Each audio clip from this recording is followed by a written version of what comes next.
eran dos hombres que entendían que al final de sus vidas le dejaban a la sociedad la historia de la convergencia. Es decir, bueno, el peronismo es esto, el radicalismo es esto, y la Argentina es la misma. Ocurrió hace 40 años. Juan Domingo Perón, tras un exilio de 18 años y con el país convulsionado por la violencia, eligió el diálogo con su viejo rival político, el radical Ricardo Balbín.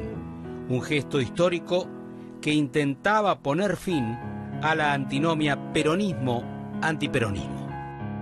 Para Perón, la idea de que él estaba en condiciones de dialogar con quien había sido un opositor acérrimo. Hay que recordar que Balbín no solo había sido jefe de la bancada de los famosos 44 durante el primer peronismo, o sea, el más crítico de Perón, sino que había sido detenido varias veces durante el peronismo. Es decir, que la simbología está claramente puesta en ese punto, ¿no? Entonces, para Perón fue, sin duda, redituó positivamente, creo yo, este acercamiento, porque efectivamente lo mostraba como un hombre moderado y conciliador frente no solo al pasado del peronismo, sino a lo que era el presente de las propias disputas dentro del peronismo.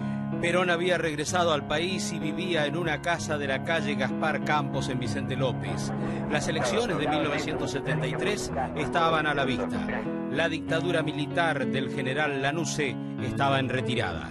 Balbín realmente, que había sido un opositor enconado de Perón en el primer gobierno y que habían tenido encontronazos muy duros, hizo algo que en ese momento, digamos, a todos los que militábamos en la Juventud Peronista nos llamó la atención, que fue entrar por la puerta trasera de Gaspar Campos, saltar el cerco literalmente. Fue conducido directamente por el doctor Cámpora, o sea, para pasar a toda la multitud, a todas las barreras. ¿Entre vítores o insultos? ¿Entre vítores o Hubo insultos? de las dos cosas.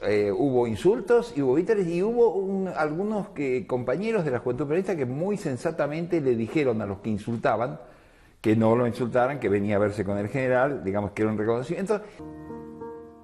Julio Bárbaro era uno de los tantos jóvenes que prácticamente hacían la vigilia frente a la casa de Perón en aquel noviembre de 1972. Allí se produjo el célebre abrazo entre Perón y Balbín. En el contexto, las organizaciones guerrilleras de izquierda y los montoneros, jóvenes surgidos del peronismo, estaban activas. La violencia estaba instalada. El dilema de la época era democracia formal o revolución. 40 años del abrazo es como 40 años de que equivocamos el camino. En lugar de asumir el abrazo como el lugar, el espacio del destino de la Argentina, nosotros no lo entendimos. No se lo entendió en su momento, no se lo entendió después.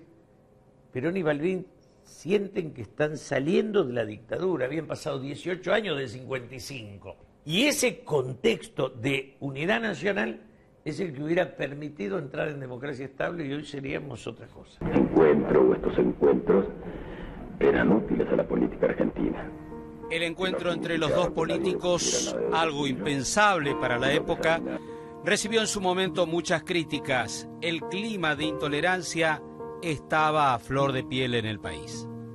Si uno pudiera decir quiénes son los que no veían con buenos ojos esta política, incluyendo el encuentro con Balbín, pero no solo por el encuentro de Balbín, sino la política moderada y electoralista en general, son las agrupaciones armadas. Ahora, frente a una opinión más generalizada, está claro que la idea de un Perón componedor fue una imagen muy bien vista. La historia en aquel momento era una historia de confrontación real mucho más aguda que la que vivimos en el presente.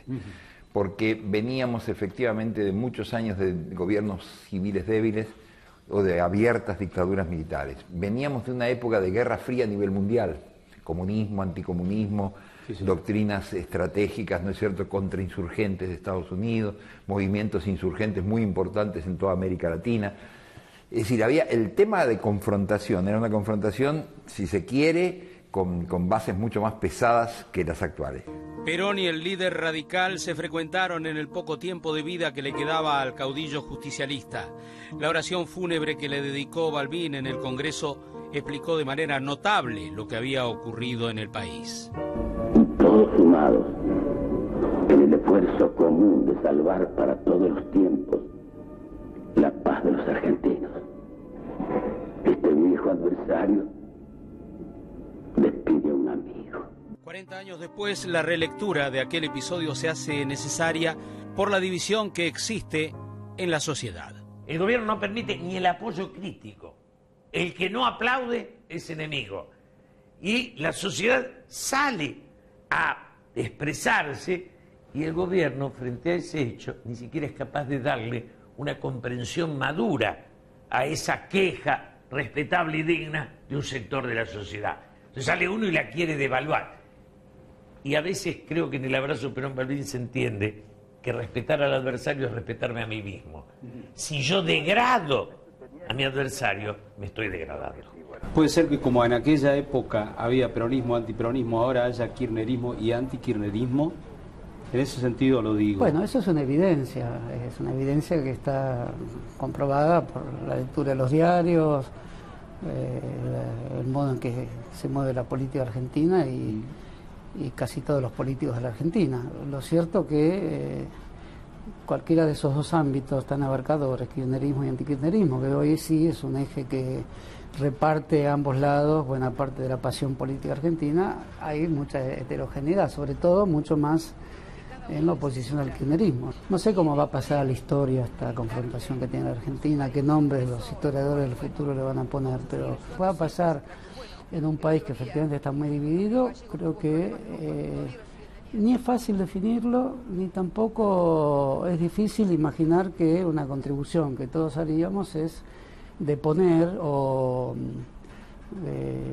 constituirnos al margen de las fuertes afluencias de odio que hay en Argentina. El clima al que apuesta el gobierno es más bien un clima de fractura, ¿no? de conflicto.